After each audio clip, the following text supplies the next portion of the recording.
Hello everyone, मैं नितिन वर्मा और मैं निखिल। और ये है निखिल चोपड़ा। आज हम जा रहे हैं एनी टाइम फिटनेस की एक ट्रेनर्स एंड फ्लोर मैनेजर की वर्कशॉप है वहाँ पर। तो ऐसे ही चलते चलते एक बड़ा ही इंटरेस्टिंग टॉपिक हम दोनों के दिमाग में आया है, जो हमने बोला कि चलो लोगों को थोड़ी नॉलेज देते हैं कुछ चीज़ों के बारे में। तो आज हम बात करेंगे कि जिम में इंजरीज किन कारण से होती है।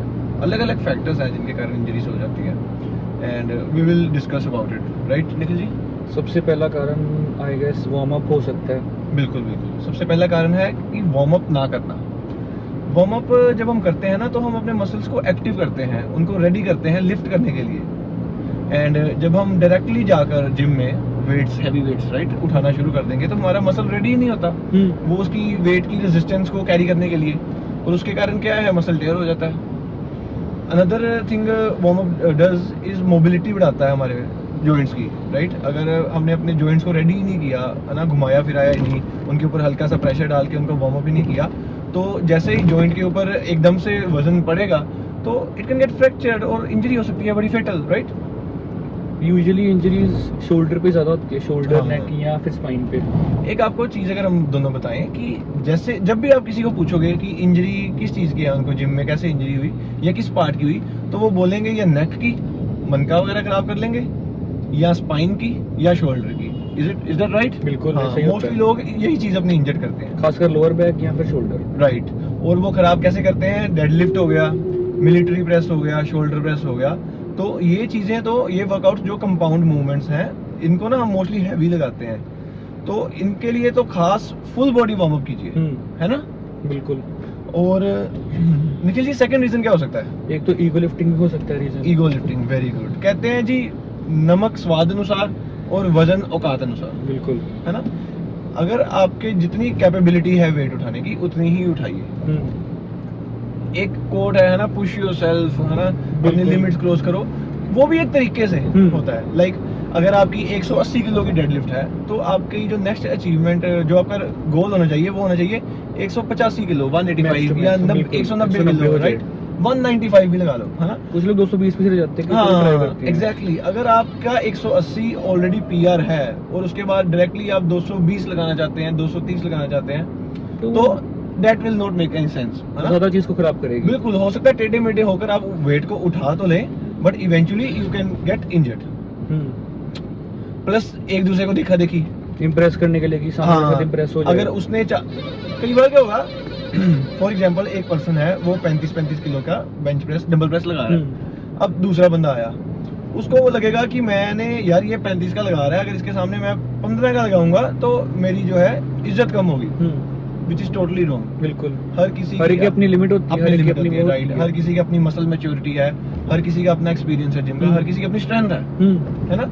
तो किसी के सामने छोटा डंबल लगाने में किसी भी तरह की कोई भी हेजिटेशन नहीं है।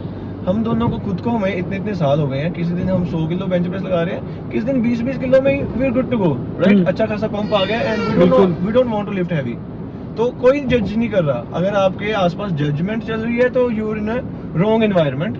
वो आप अपने एनवायरनमेंट को चेंज करो, अपने जिम ऑफिशियल से डिस्कस करो कि हमारे जिम में ये चीज़ें हो रही हैं कि अगर छोटा वेट उठा लो तो कि आपको आसपास लोग हरास कर रहे हैं या ट्रेनर्स हरास कर रहे हैं, या कोई भी, अगर आप अनकंफर्टेबल है लाइट वेट उठाने में, राइट?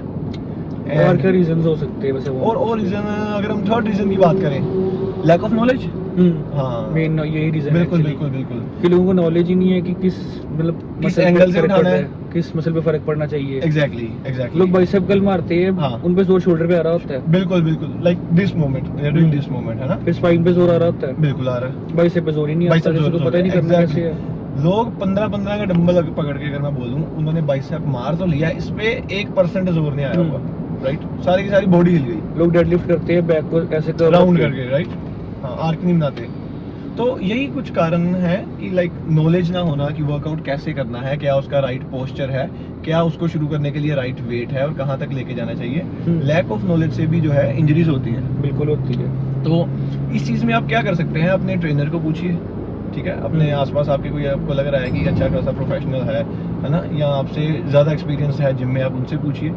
बाकी हमारी यूट्यूब वीडियोस तो हैं ही, बिल्कुल है। तो मेरा जो पेज है वो स्पेसिफिकली बेसिक चीज़ें बताने के लिए ही है, बहुत ज़्यादा एडवांस नहीं है, your basic guide to get stay fit. क्योंकि एक बार बंदा बेसिक सीख लेता है ना, उसके बाद एडवांस अपने आप हो जाता है। एक्सपीरियंस से हो जाएगा, आप चाहे उस सर्टिफिकेशन करो चाहे एक्सपीरियंस करो, एक्सपीरियंस से सीखो, लेकिन सीखो जरूर। बिल्कुल। जैसे मैं अक्सर कहता हूँ कि अपने आप को एज अ प्रोजेक्ट समझो, अपने ऊपर काम करते रहो, नॉलेज बढ़ाते रहो, खुद के बारे में सीखना समझो कि कभी क्या बंद नहीं है। होता। हाँ, अभी हम इवन की ट्रेनर्स हो गए, कई बार हम लोगों को देखते हैं, लोग क्या आजकल यूट्यूब पे या इंस्टाग्राम पे कुछ नया सीख के आते हैं, है ना, तो हमने वो वाला कंटेंट नहीं देखा, तो we still grasping that knowledge. हम खुद पूछ लेते हैं कि हाँ भाई आज ये कुछ डिफरेंट लग रहा है, क्या ट्राई कर रहे हो, है ना, हम भी उसके बारे में थोड़ा बहुत खुद सीख नॉलेज हैं। लेते हैं। बिल्कुल बिल्कुल, ये तो है नहीं कि हैं। बिल्कुल टॉप पे जा चुके सर्टिफिकेशंस लेके। हाँ, तो इसीलिए आप अपनी जो फिटनेस की जर्नी है उसको लंबा रखने के लिए, एक मैराथन रखने के लिए, नॉट अ स्प्रिंट, पोस्चर सही, लैक ऑफ नॉलेज है तो नॉलेज लीजिए, अच्छा खासा वार्म अप कीजिए, and another thing was ego lifting ना Ego कीजिए। lifting, हाँ, बिल्कुल। जितना आप उठा सकते हैं वेट उतना ही उठाइए। बॉडी के हिसाब से, अपनी बॉडी की बिल्कुल। मसल्स कैसे काम करते हैं, everything। बिल्कुल बिल्कुल बिल्कुल।